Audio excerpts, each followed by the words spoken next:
I might So just keep we're all of back that again. So we're back again. Kelly, Angie, myself, and I'm really pleased to be able to talk to Jo Wessell, who actually was the lady that very kindly sorted me out with my perimenopause. So Jo is from the Bristol Menopause Clinic. And this is the area that she mainly specialises in. So, Jo, I will let you do more of an introduction to yourself. Oh, thank you. And thanks for inviting me along as well. It's really kind. And we just need more people like yourself, actually, Claire, to sort of, keep going on about this, because it just needs more support for women and men through it, but I work at Bristol Menopause Clinic. I've worked there. I've had an interest in women's health for many years. So I do things like coil fits and implant fits and on sexual health. But I've got an interest in sort of comorbidities and the menopause, because a lot of symptoms overlap. So you've got symptoms of the menopause, and then you've also got symptoms of their illnesses as well. So that's my specific interest. But I work here with a group of like-minded women, and we're all menopausal, but we're all nurses. So it's a nurse-led service, which is really good. And we all have a massive interest in this. And 2 of our nurses are accredited through the British Menopause Society as BMS specialists. And I'm working towards that accreditation, which should be in April time, when I'm fully accredited on their specialist list as well. And 2 others are as well. So I don't know if that's enough introduction there for you. Yeah. So, sort of like, I think sort of like, menopause, perimenopause just covers a whole minefield, doesn't it, really? Yeah. And do you find that a lot of women aren't actually even aware when it starts, or even any of the symptoms? Absolutely. I get women come to see me, and it breaks my heart, actually. And at moments and we're human, aren't we? But it breaks my heart, and it's quite tearful at times, because I get women coming to me in their 60s with symptoms of the menopause still. And I get women coming in their 50s having gone through the menopause, really, the postmenopausal. So menopause is basically a year from their last period. So when the periods have stopped is the definition for menopause itself, postmenopause. Perimenopause is the year leading up to that period stopping. And it's one of those things, we only know it stopped after it's occurred. So we can be in the perimenopause for up to 15 years. Wow. Sorry to alarm you there. But but it is a really difficult time. And it's chaos, because a lot of the people that are in the perimenopause don't know it. And our youngest woman we have at the clinic is 19. And so she has primary ovarian insufficiency, but she picked it up with symptoms, and it wasn't picked up initially by the GP. And it's only diagnostic criteria we could actually say, yes, you've got primary ovarian insufficiency. But going back to your question there, Claire, the actual perimenopause, and when we go into it, we don't know. And we just think we're going batty, our memory's going, we've got rages inside ourselves. Yeah. We think we've got the problem in the fact that it's my attitude, or it's how I'm behaving, and we actually become we turn inside ourselves. So we push people away, and we just probably hibernate a little bit. So it's really difficult for women. And a lot of the time, these are women that are actually holding down jobs, I've got women that have actually stopped driving, stopped working.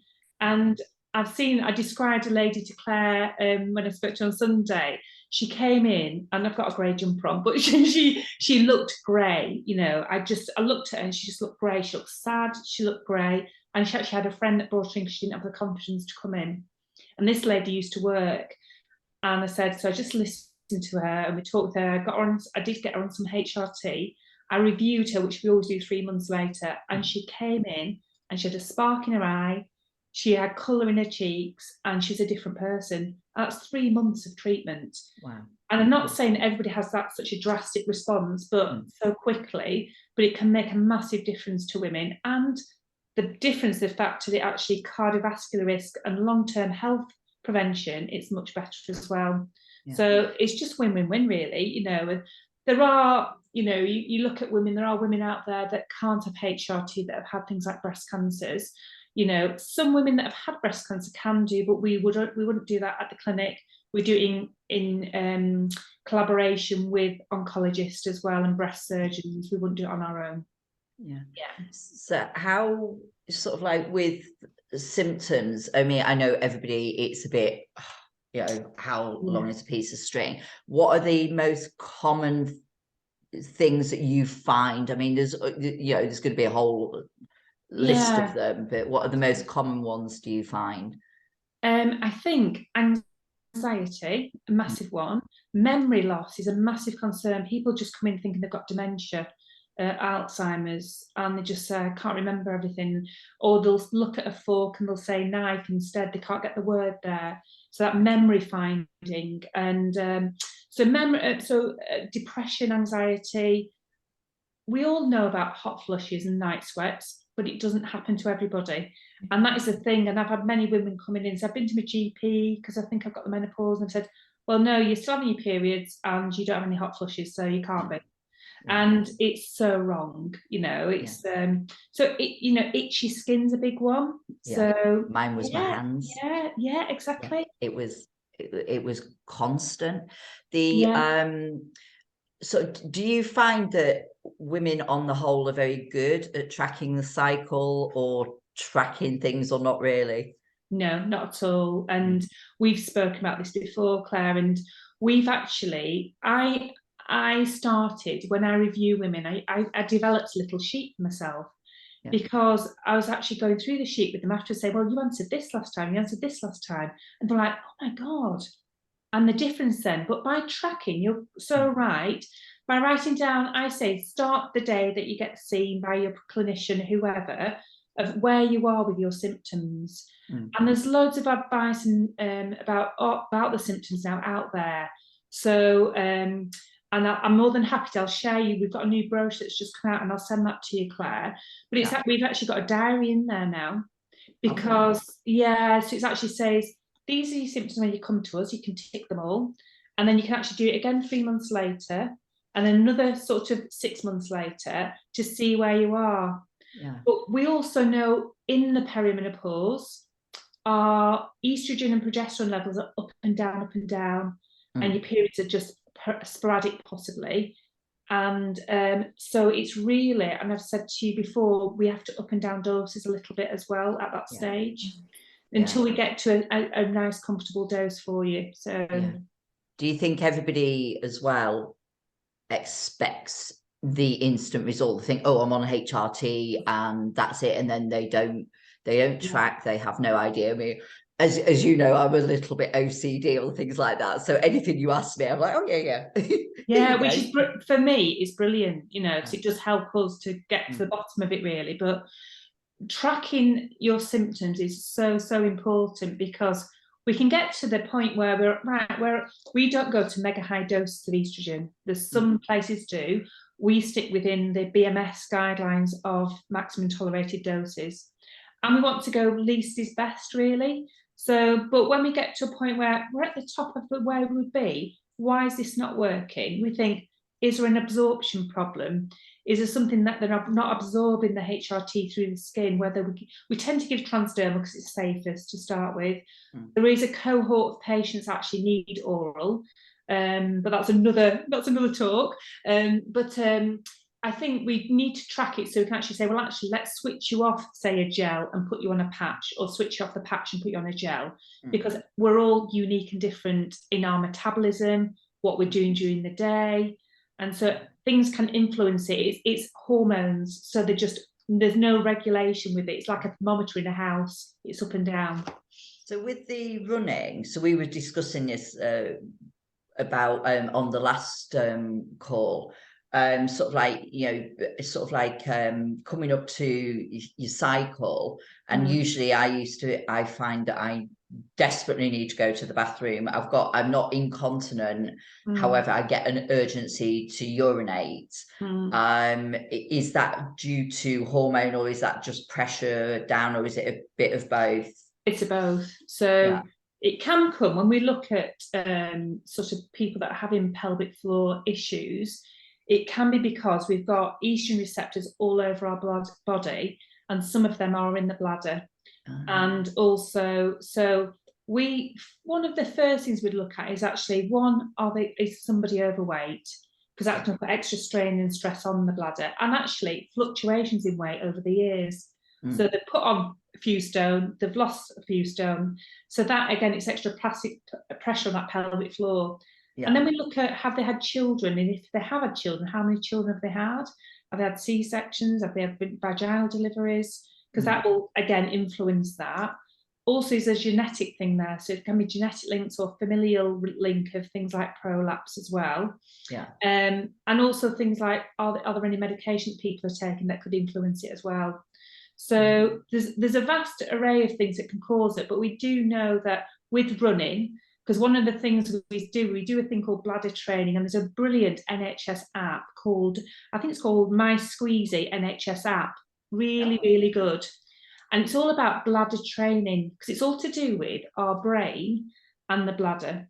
So it's actually, like we said before, that thing, I need to go to the toilet, and it's like that, hand, cross your legs on the door handle. And I've done it before. I've had to go and do an HUE because I can't get there in time, So it is, and it's for women, that is so embarrassing, It's like, and women don't tell us, they don't want to, they feel shamed by it, and but I think definitely look at My Squeezy app, which is really good. And some CCGs, that's the local commissioning groups for health, NHS health. I mean, ours is in Bristol. You can self-refer to the women's physio, which again goes over things like bladder training. So it's well worth looking at locally what is there for you. And you can do that on your NHS website for your CCG, wherever you're living. So with the sort of like with the running, so obviously you train, you work with a large section of people from different ages. Yeah. Do you think that how much they run or their running needs to change short term, or? No, I think I would look at probably to start with, until you've got the confidence to know that actually you've got more control on your bladder. I definitely look, there's the Institute of Urogynecology Association, and they have an amazing leaflet about pelvic floor exercises. And also about the pelvis itself, because you can get what we call a hypertonic bladder. So it gets too much muscle, and then that can actually cause you then not to release the urine or release it too soon.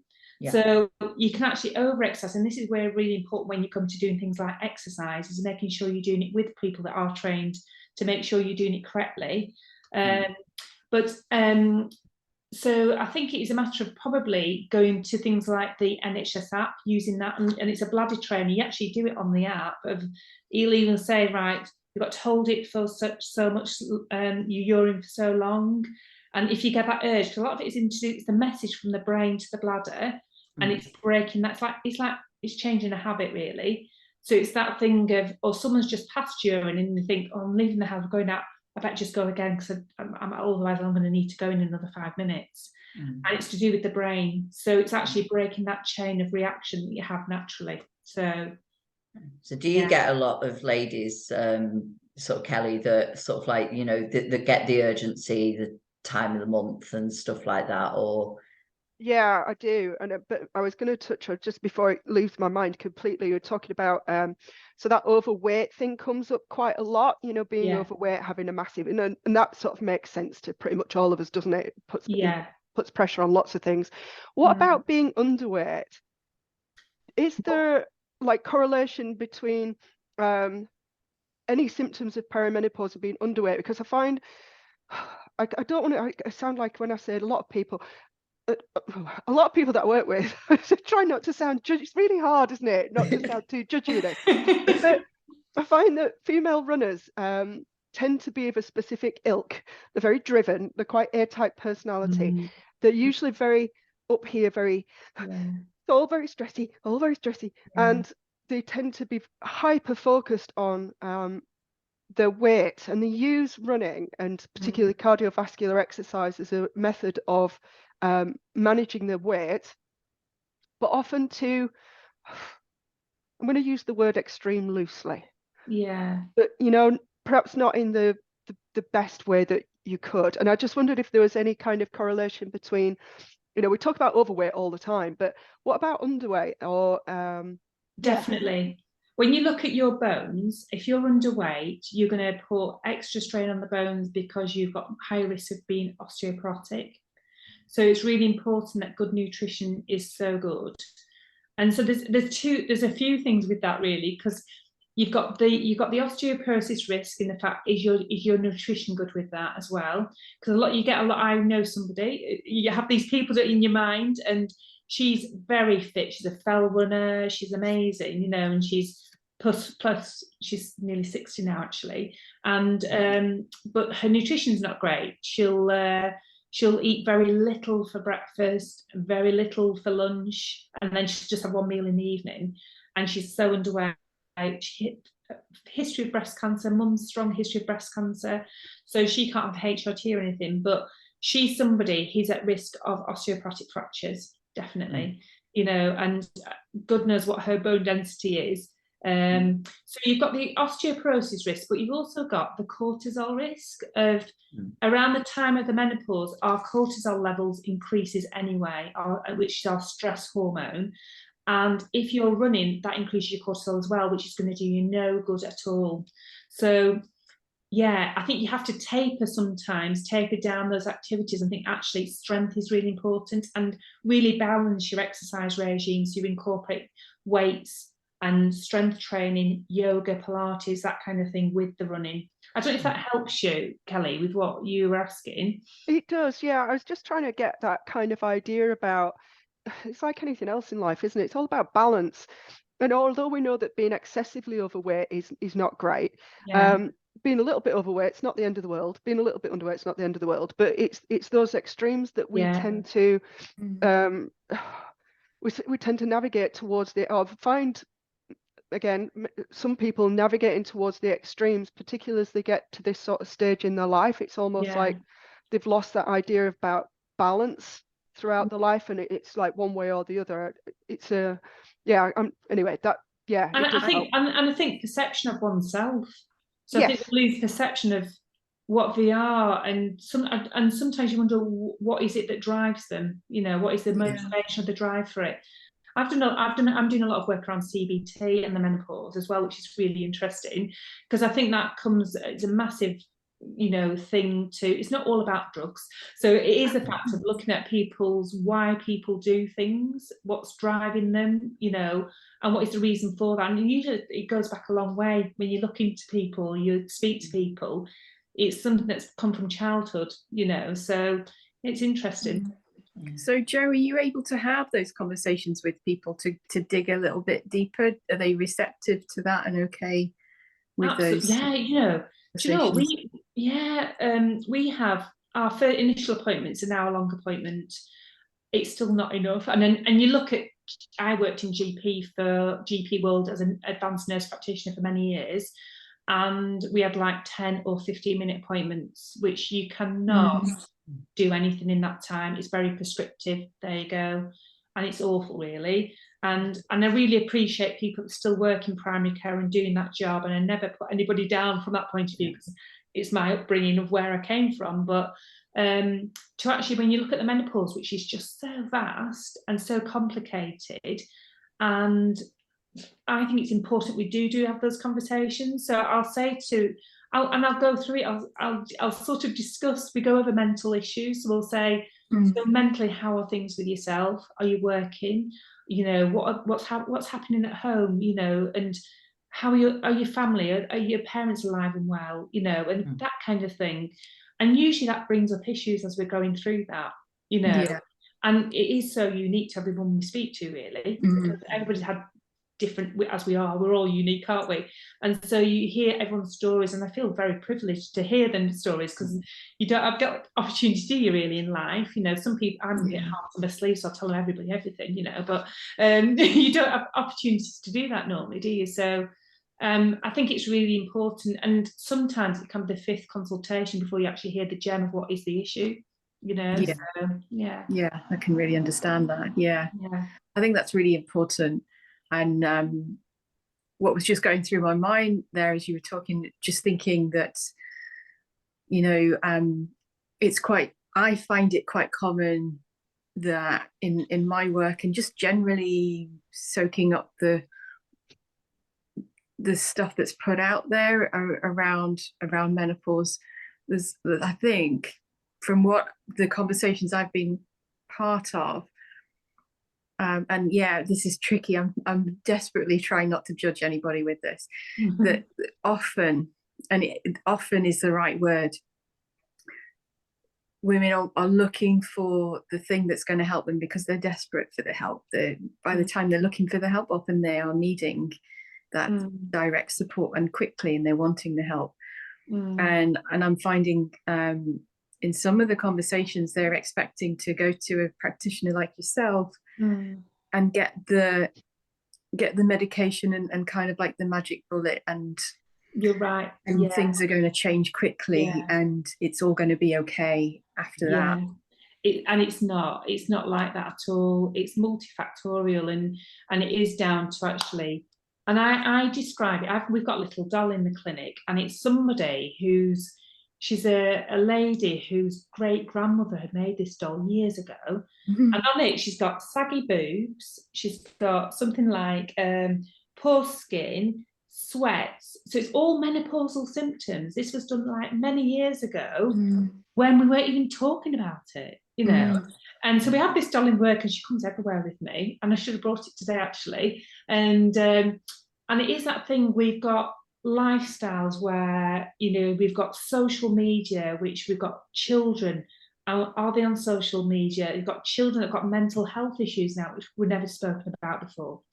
And you've got children maybe, and the women talking about like 40s, 50s, they might have their own children where they're getting older, they're having to get houses, and then they've got their elderly relatives that have got dementia or they've got health issues, and they're working, and we've got the economy, and we've got the news, and there's all these things going on in their lives other than just the menopause, which is multifactorial. So I think life in itself is really tricky for these women, and actually to spend that time to talk to somebody about it, they don't put themselves first. They're not number one. Do you find as well, sort of like, probably from my point of view, you know, I've always been quite a strong, formidable, sort of a no-nonsense to the very direct. And Really? suddenly you start doubting yourself, and then to actually go, and I can remember with my partner, I just went, I think I'm perimenopausal.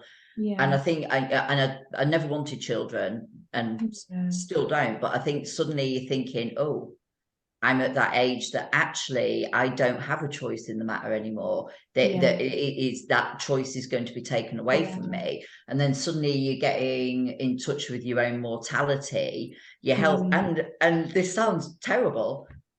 I actually felt old, you know, and then I'm sobbing my eyes out, and they're going like, which is really not what you want at that point. You know, and I didn't really get angry when I was going through the bad symptoms. Mine was, I cry, oh my god. And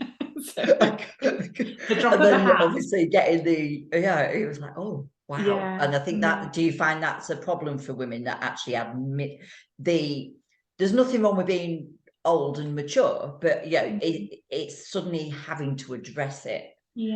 I think again, you're right. It's I'm the same as you, Claire. I don't have children, and that was not out of choice. And you do get that thing of, oh, I've missed any opportunity, so I could look at adoption, say, and I've missed the opportunity now because I'm too old to do that, because if I get one now, it'll be that how old it'll be later on. But then I also look at, I think it's changing the mindset to think I don't have that, what do I have, and looking at what is good in your life. And actually, when you look at the balance, put it on the scales, you actually think, actually, it's pretty good, this, you know. And I'm sure people that have got children, I know they do, they're like, oh, you know, it's blooming hard work, and, you know. And we were talking to somebody the other week, and he was saying, well, I'll retire probably when I'm about 80 because my children will still be going through school, you know, it's because I'll still be able to fund them going through universities and things. And so you're right, you're looking at mortality, you think, oh God, you know, and actually when you go through the menopause and you do feel quite low and quite down with it, and think sometimes you don't have that rational thought to think about your life being quite good. we all have ups and downs in our lives, and as you know, Claire, you know, health issues come along, but I think you've got to actually draw on your positives of what you can do rather than what you can't do. Yeah, and I think my strength do you find a lot of women, if they do come to you and go to the gym, the strength, I've got another client, and she's very sporty and was at a competitive level at one point, isn't now, and she said, oh, my strength's just gone. And so, you know, and it's that thing of introducing things like estrogens, give that a go, see how it goes, feedback, got improved symptoms. And we did look at testosterone for her, because that was the next sort of stage of her treatment, because she'd been on the estrogen for 6 months. I said, well, let's just try it with you. And it's one of those things you try for 6 months. If it's no better, stop it. But if it does actually benefits, then carry on with it. And again, it's down to, it is a bit of a postcode lottery as to whether, again, where you live, as to whether you can get it. We can get it through a private clinic, but some CCGs will issue it, if, like mine locally, will issue it if you've got primary ovarian insufficiency, so early menopause, or if you've had a hysterectomy. Yeah, because I discussed this, because sort of previous on Sunday when me and Joe had a chat, I said I wanted to get my testosterone levels checked, and I would say to most women, if you can access going to somebody like Joe, do it. It was a game changer for me. But I'm very, very aware of how I am, and I've just been a little bit, how should I say, a little bit dithery, not making a decision, and a little bit unsure of things, and addressing things, but I cannot. I asked my GPs here, can I have my testosterone? They went, no, we don't do it. Yeah. You know, and you know what? I can speak to GPs within the trust I'm in now. One GP can have an opinion of, yes, that's fine, and they really help the women. And then you get another surgery that'll be like, no, we don't do it. So it is, and it's so unfair. There's no sort of clear sort of thing of, yes, we can, or no, we can't. But it is there. It's one of the female hormones. So, you know, we should be able to have that back, surely, you know. So what impact does it have, just for those who don't know testosterone? Why would you well, the licensed indication is for so it's more to do with sexual desire and libido, okay, but we also see that it actually does improve strength, and it does actually improve things like motivation, drive, and cognition. So actually people just feel a bit sharper with it. So as I said to you, it's a good one. It's like you said earlier on, Claire, in the fact of it's really important to diary, and definitely with things like testosterone. So do with your estrogens. We'd look at estrogen therapy, probably like transdermal, to get the estrogen levels back up. We'd even look at vaginal estrogens if we're looking at libido, sexual desire, because that's really important. So we've tried everything from an estrogen point of view. Then we'd say, right, let's give the testosterone a go, and we'll see whether this does make a difference. It does come with side effects, so we've got to balance that up as well. So it's a really informed decision. And it's like I said, you can get the bloods done to say, well, where am I? What is my levels? Want the serum testosterone less than 1.7. And so we say, right, well, where are you now? And if it is that less than 1.7, we'll say, right, let's give it a go. And then we do the bloods again at 3 months, 6 months, and then annually after that. So what difference does, sorry, Claire, what difference does the vaginal estrogen have in sexual desire as opposed to the patch or the... Just because it's working locally where so you've got estrogen receptors, like I mentioned before, in the vagina. And because when we're in our 20s, 30s, and we've got those estrogens there abundantly in most people, what happens is the vagina itself is a very acidic environment. So it's really good from defense mechanisms for things like thrush and things like that. And it makes the walls of the vagina much more thick and not thin. As we get into our menopause, they go very thin, very atrophic, very pale. So when you examine somebody, they'll have a very white looking in the skin inside the vagina, and also it's really tender and painful. So when you'll get pain, because it's thinned so much, so women will have pain on intercourse. And it's not just like, oh, it's a bit uncomfortable. The actual penetration is a massive issue. So actually putting the estrogens back in there will actually help the skin go a bit thicker, and it'll actually mean the friability of the skin there will be less, so it'll improve it vastly. And actually you'll find it'll give more lubrication. And we use things like vaginal moisturizer. Well, Silk is a really good one, and one called Yes. And they're really good, but you'll find that it'll improve stimulation, arousal, and actually it will also sometimes improve libido. So we'd look at vaginal estrogens first before probably stepping up to next being the testosterone thing. And it also, forgot to say as well, it does things like urine. We were talking before about urine. That's where my head was going with it. Does the improvement in the tissue help with the urinary incontinence? Definitely, yeah. So it'll actually, sometimes the control of the urine, you think, oh my God. And it's so funny. It's on that checklist we mentioned before about doing the diary. You find that women will say, and I'll say to them, so how's the urine problem going, the nighttime urination?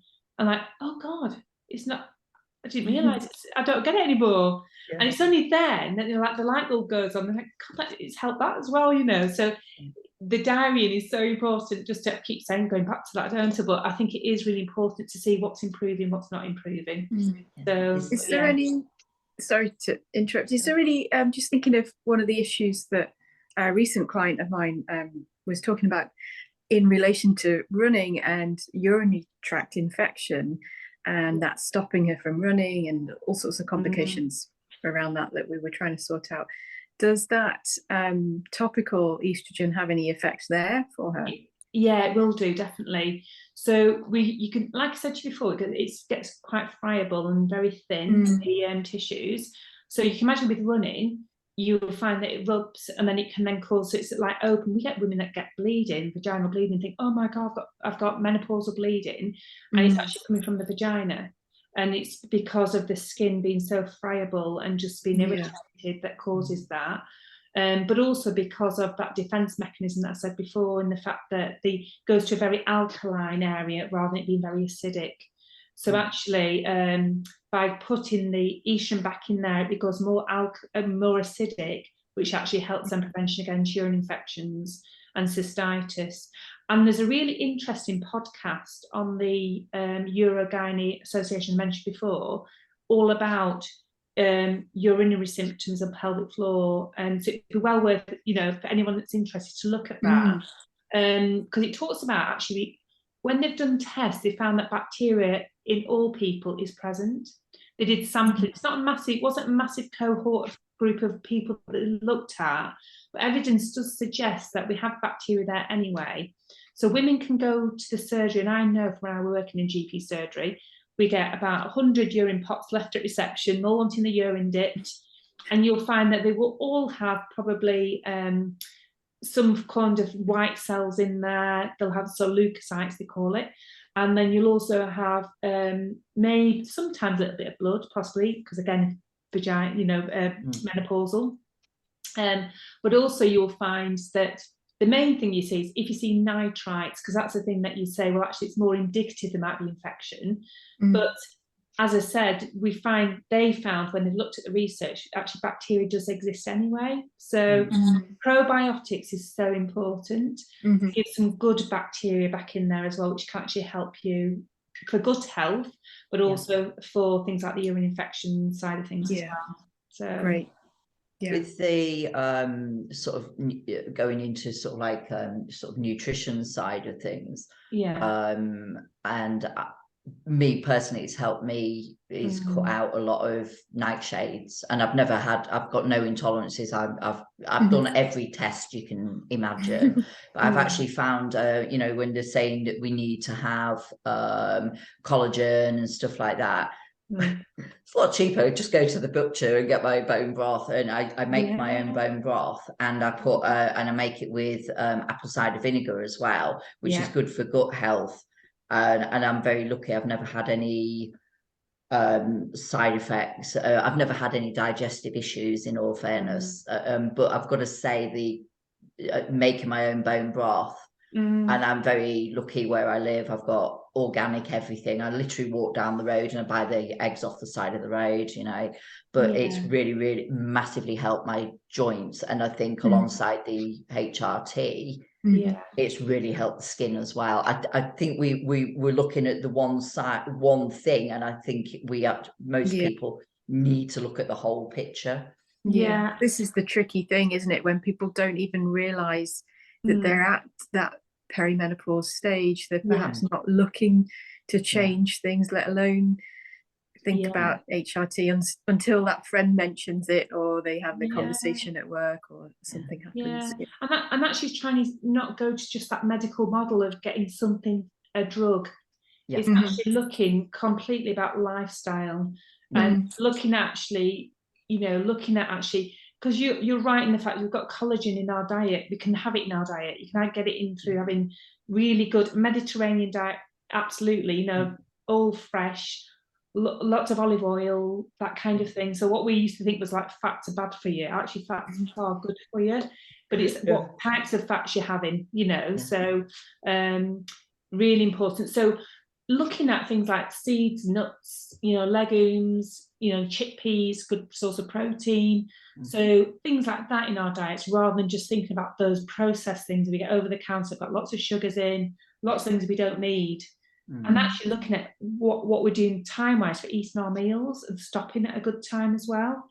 So there's a lot of research now that's saying that eat with the light, with the sunlight and things like that. But I think really when we look at it, don't hate me, but I eat steak, I eat liver, I eat basically as our ancestors do, and believe me, I've done every diet that you can imagine. You know, I'm a former bodybuilder. I've done every extreme diet that there is, but I've got to say, actually eating good sort of sources of meat has definitely helped me. I'm not saying if people are, you know, I do nutrition, I can write vegetarian diets and things like that as well, but I think we underestimate the benefit of the humble egg, you know. Definitely, and it's a really good source for things like your protein, your fiber, and your really, really important. So it's and locally sourced meats and things. I mean, I'm a meat eater, and you know, but I'll eat oily fish, which is so good for you as well. So get your oily fishes in, get some meat in if you're a meat eater. We have a lot of people coming through the clinic that are vegetarian, pescatarian, and so, but I think we just have to get across the fact of making sure we put the old plate up and say, make sure that it's really well balanced, and looking at snacks, what types of snacks you have during the day when you feel like I need a munchie. What are you going to? Are you going for your seeds and nuts, or, you know, cut up sticks of, you know, carrots or whatever, or actually are you going for the refined sugars and, you know, the things that aren't good for us, that are going to help, that are going to lead to things like your diabetes if you're not careful. So and it's a massive, and visceral fat's a big one for when we go through the menopause, because all it does is then the body's lacking the estrogen, so it's saying, well, where can I get it from? Right, I want to go to the fat stores, and so it'll go to the fat stores, but it gives you estrone, which is a bad fat, and that actually increases our bad cholesterol and reduces our good cholesterol. So it's just, and so that puts at risk of cardiovascular disease and heart attack, stroke, which it is, and also things like you're looking at dementia in the future and things like that. So it's just, you know, looking at estrone, it's really sort of an inflammatory kind of estrogen, which we just don't want. It's not a good one. So there's that. It's probably not that new. I'm particularly out of the loop when it comes to watching telly and that kind of stuff, but it's come across my radar, so I'm assuming it's well known. That whole idea about HRT in perimenopause being preventative for Alzheimer's, dementia going forward. Have you come across that yet, Jo? Yeah, well, there's an article that's just come out this week. I mean, I follow, and she's amazing, and she's called Lisa Mosconi, and she's done lots of work on imaging women's brains around the menopause. I'm a huge fangirl of Lisa. Yeah. She's got her book, which is called XXX Brain. Yeah. And so she did imaging of women's brains as they're going through the menopause, and showed a clear sort of link to women and dementia, basically. So it's a thing that is not a license for HRT, unfortunately, at the moment, but it's one of those watch this space, you know, it will come, I'm sure. But I think it's one where the things that we can do is, I'm a podcaster, you know, I love my podcast when I'm walking the dogs and things like that. And I think things like that can improve our cognition. So it's going to things like, you know, reading books, even if it's the audio books, or listening to podcasts, or doing things like you're actually keeping the brain active and keeping the memory challenged, will improve it for us going through sort of the menopause as well. Yeah, so but there is that link with it, with dementia, definitely, in the research that's out there. So yeah, I think I've always I've always thought that HRT was something you got after menopause. You know, that was where my head's at, so that literally only just come to me now, having said that research is around HRT in perimenopause being preventative for future Alzheimer's and dementia, which implies that there's a space and a role for HRT in perimenopause before you go through the menopause. And like you say, it's one spot in time, and I'd never really thought about it. But so I suppose this is how long is a piece of string question, really. I suppose it depends on how bad your symptoms are, doesn't it, as to whether it would be considered useful, I suppose. I'm trying to think of a better word, but considered useful to be on HRT despite the fact that you might be younger than average, or you know, is there a role for it for people who sort of thing? Yeah, I suppose, Angie. Yeah, hey, thank you for that. Yep. Yeah, that's right. Cut the waffle off. I don't know where it is. You've got somebody coming in and they've not shown any signs of that perimenopause, and saying, well, we need to put you on this because it's going to help your heart. So we wouldn't do it at that point. It's not going to be a medication, stuff like that. But we're constantly seeing younger and younger women come into the clinic. So from the 40s, you know, sort of late 30s, early 40s, which is brilliant. You know, they're picking up on the signs and symptoms, they're telling their friends, the word's getting out there.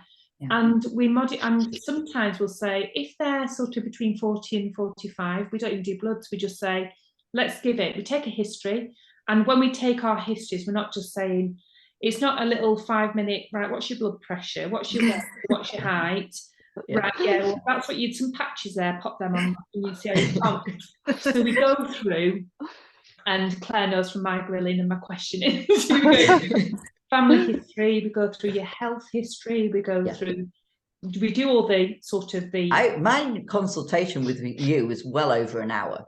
And I don't stick to times because I do what it's on the individual, and also it depends on the character of the person you're talking to. We have a good chat, so it's one of those things where you take as long as you need, and also it's we go through family history, we go through drugs that you're taking at the moment, we do go through your lifestyle, like I said to you before about, are you working, have you got children at home, have you got any other stress in your life, do you feel safe driving a car? Some women, like I said to you before, that lady that had stopped driving because of it, and she's back driving now, which is brilliant. But it's unbelievable how impactful it is on women.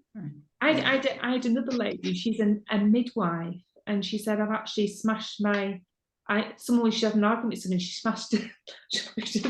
smashed the actual window of the door because she was so angry and raging.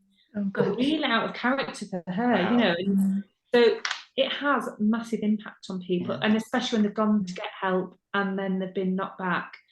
So they just feel, and so when they come to us, they're at the end, because you have to pay, and when they come to us, it's like the last straw, really. They've just, you know, I couldn't even get on the Harley Davidson. I just got to the bike and I'm like, I am not going to be safe on this. It was just, I couldn't read, couldn't concentrate. And in all fairness, when I went for help around here, they just suggested anti-anxieties. And I went, I'm anxious, but I'm anxious because I think it's perimenopause, you know, and I was in my think I was 49. Yeah, 49 when I came to you. Yeah. We have done a search. We were asked to go into practice actually to do a search. It's quite a large practice on women that had been prescribed antidepressants and were not on HRT. And really interesting. I think we had 480 women. And I think it was, I've got the details. I got another talk I'm doing on Thursday. And I think they had about 400 women that they picked up on it. I can't find it here now. But, and so we then did consultations for these women going through the reason. And a lot of these women were frequent attenders at the GP surgery. They were on antidepressants. And it's not nice guidelines though, is it? No. So yeah, they're getting missed. Yeah, definitely. Yeah. What's not nice guidelines? They don't, so they just address the depression and anxiety without looking at menopause. So nice guidelines dictate that you don't look at menopause as a potential cause of the anxiety or depression. Is that what we're saying? I think it's on the nice guidance for menopause, isn't it, where it doesn't actually say about the depression, like looking at people that are on antidepressants. Yeah. So, and I don't know, actually, it's interesting you mentioning that. I'm going to look at the depression guidance for NICE to see whether, again, it's on there. So, but there is a massive, well, it's like I said to you before about comorbidities. I mean, most comorbidities come with depression. Not everybody does, but a lot do. And so, and you should just look at any women from that 40 plus. So what about ADHD? Yeah. So I've got rather a lot of friends of a certain age that have suddenly got ADHD, but I'm like, if you've got ADHD, you're not going to be in bed at lunchtime. Yeah. I don't know. I've never had ADHD, and I don't get me. I'm not questioning ADHD exists. However, if you're not getting diagnosed till you late 40s, early 50s. Yeah. I think it's interesting to look at those people. Are they on HRT or what is their age? Are they, because it should actually be something that is tried around that time. But it's unfortunate when it's, it's label given, isn't it? It's all these conditions are actually giving a label to somebody, and I don't think that's helpful at all from my CBT perspective. I don't think it's helpful to label people, because then you actually become that that sort of person with that label that you hide behind then. So actually it should just be about you and what are your symptoms and what's bothering you at the moment, not actually, well, I've got ADHD, so that's why I can't do that, or I can do that. I've spoken to some people who have found it helpful to have that label because they're then able to get the support they need.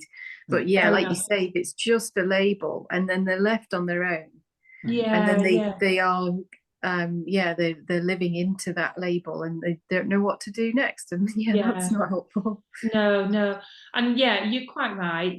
Some people need that label, don't they, to actually get the support, and it's it's like dyslexia, isn't it, as well, and things like that, where I've got a niece who's only just been diagnosed with dyslexia and she's like 17, and you think she's gone through schooling and struggled, and so again it's that she's got a label, should you say, but it's helped her because she's got the support now that she needs. So it's the same with the ADHD, I suppose, isn't it? But I think sometimes you've got to look at other things as well, other than just the ADHD. You've got to look at what else is going on there. To say, well, actually, could this be another health issue that could be causing this? Looking a bit more holistically rather than just going down narrow-minded channel of absolutely on the same page with you there. I could just carry on talking about this forever. I know, it's fascinating. It's really fascinating, isn't it? And I love talking about it, and I'm a bit talkative, so I'm sorry about that. So no, that's what we need. That's what we wanted, Jo. We didn't really have to do anything. oh bless you. But I mean, I could go on forever about it, because it's just it's like I said, I'm doing a lecture on well, not a lecture, I'm giving a presentation on Thursday, which is at a large surgery again within my CCG, and I just think brilliant. We've tried to open doors to many surgeries, and then they're just like, oh no, we don't need that. And but we know who we've got coming to our clinic that are within the area as well. We see certain practices, we see a massive cohort of patients coming from certain surgeries. So there's other places where the GPs are amazing. I can't say you know, the GPs have been really supportive for women, so it's good. It's brilliant. So, but that makes it a little bit luck of the draw, doesn't it? It is. Yeah, it's not which fair. is so unfair. It is very unfair. Yeah. Which means having having a service, albeit paid, like yours, is really really helpful. Yeah, well, it's something for women, and like you said, even if you have to save to get to that appointment, you do anything, don't you, at that time when it is difficult. But I would love it if I did this lecture on Thursday and they turned around and said, well, will you come do some sessions for us who are very difficult to manage women that we've found where I've been struggling with. But perfect, you know. And if we would love to have funding from the CCG to do it, you know, to go in and provide so many sessions that maybe, you know, but I think Hazel's tried, who set up our clinic, she's tried to get in there a little bit for that. I mean, Hazel's amazing. She set up the clinic and she sits on the prescribing panel for what's prescribed locally. So some of the things we can get through, some of the things more resistance with, because it comes down to cost. So because I met Hazel on one of the consults because you were away. She was great, and I've got to say it was the best money that I spent, definitely, to actually be able to function properly. And I was saying earlier, Kelly came in to help me to do some of my PA stuff because my tech skills are not good. And I mean, how bad? I mean, I was saying earlier, I was so bad. I just could not string a sentence together. I couldn't actually. I had all this information coming in, and I just could not sort it. If it hadn't have been for Kelly sorting it, and then for the HRT, I dread to think where I'd be now. But I think we all need a Kelly in our life, don't we? yeah, we all need a Kelly. She keeps me. I mean, I'm listening to this, and so we've only done 2 conversations so far, and we've got however many lined up for the rest of this week and next week.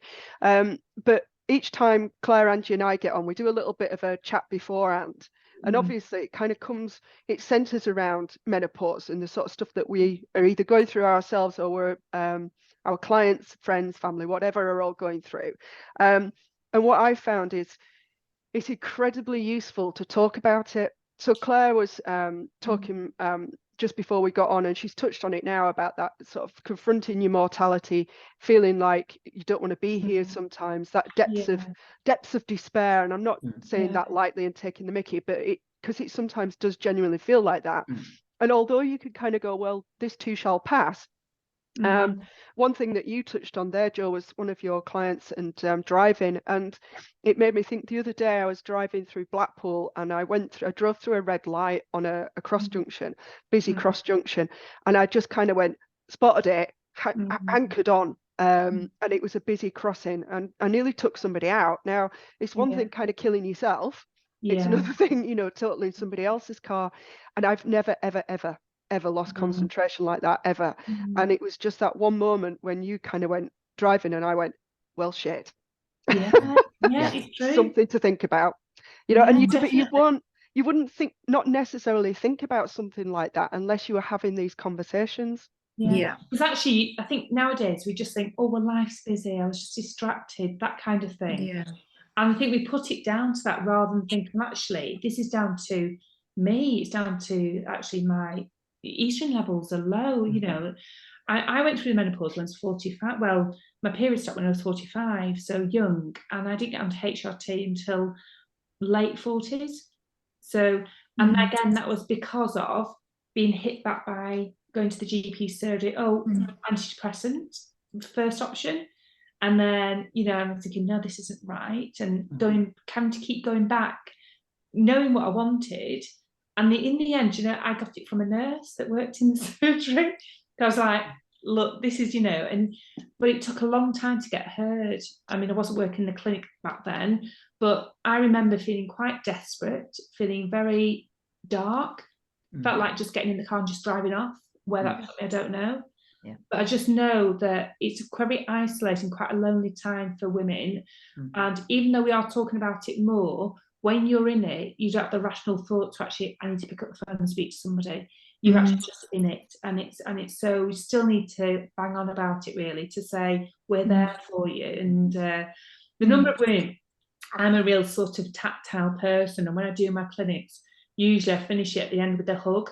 And not everybody wants a hug, I know that. And I'll say, come on, give me some skin. And we usually have a little hug to finish on. And do you know what? It's the best hug ever, because they do really hold on. It's not just like, oh, thank you, bye. It's a real sort of thank you, and it means the world to me. So, you know. And probably to them as well. Probably to them as well. There's nothing like when you're feeling in that space and just being held by somebody who's listened to you is a massive thing. Yeah, it's a relief, isn't it? You know, and so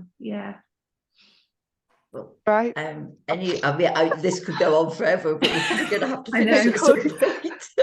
I kind of feel like we finished there on a group hug. It felt very kind of. I do think we have. Yeah, I was kind of like, the hair stood up on the back of my head a little bit. I was like, oh yeah, it feels like a nice group hug. I could feel the tears coming in my eyes a little bit. It's funny, just a connection, which is really nice. But I've got to say thank you so much, Jo, and oh my God, you seriously changed my life at a very, very dark time. Claire is almost back. Tell us where we can find you. What is it? It's Bristol Menopause Clinic, and in Bristol. We're not actually in the centre of Bristol, which is brilliant. We're just off the M5 in Portbury. And we've got a little clinic there, but as I say, you can connect to us via video or telephone or face-to-face, whichever way you want to. You've got a dead easy website to book appointments. Definitely, yeah. And what is helpful before the appointment is to just get things like a blood pressure done and a weight done. Not saying that we just do that and then that's it, but just as part of it. So, and any sort of medications you're on, or family history as well is really important. So so come armed with a lot of and track everything and track everything. Track. Yes, you're right, Claire. That's a good note to end on, isn't it? Track. Anyway, thank you so much, Jo, really appreciate it. Thanks, Jo. Take care. Have a lovely day. Bye. Bye.